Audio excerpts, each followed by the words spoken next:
Champion Cup les notes de Bayonne Harlequin, Caden Murley et Marcus Smith brillant, Tom Spring emprunté. Pour venir à bout d'une équipe de Bayonne bien faible, 68-14, les Harlequins ont pu compter sur un grand Marcus Smith, alors que du côté de l'Aviron, son vis-à-vis Tom Spring n'a pas réalisé le match de sa vie. Les tops.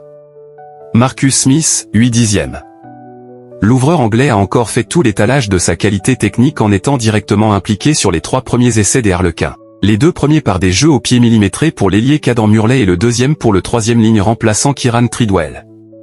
Sur le 3e essai, c'est lui qui trouva par une passe laser son ailier Cassius Clive quelques minutes plus tard qui trouva une brèche dans le couloir gauche du terrain. Fort de cette avancée, les Quins ont ensuite marqué peu après par le pilier fin Baxter, lui aussi très en vue. Caden Murley, 7,5/10. L'ailier gauche Caden Murley est ici distingué mais son pendant droit, Cassius Clive, aurait pu l'être tout autant tant les 2 ailiers ont été des dangers permanents pour une défense bayonnaise qui a littéralement volé en éclats au stoop. Seulement, Murley remporte la palme à la faveur de son activité supérieure dans le jeu courant.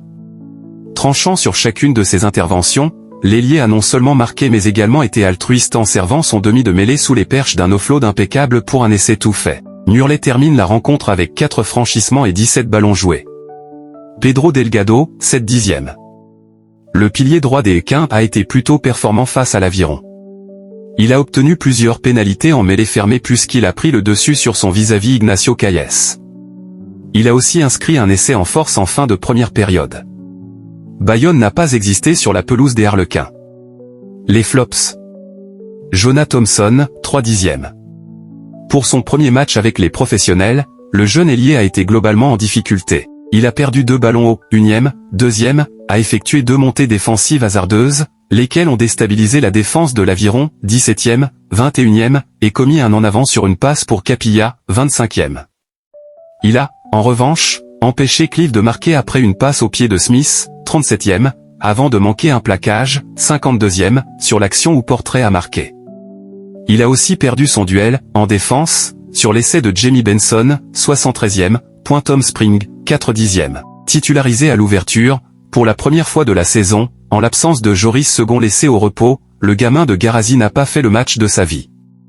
Brillant la semaine passée contre les Stormers, il a, cette fois, commis plusieurs erreurs, comme les 2 pénaltouches qu'il n'a pas trouvées, 10e, 38e.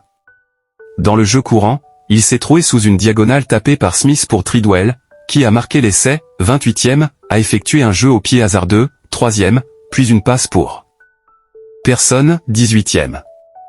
À son crédit, il a été impliqué sur l'essai de Polo puisqu'il a récupéré un jeu au pied de Tilleul, 34e, et a inscrit un essai petit côté en début de seconde période, 50e, point Lucas Martin, 3,5/10.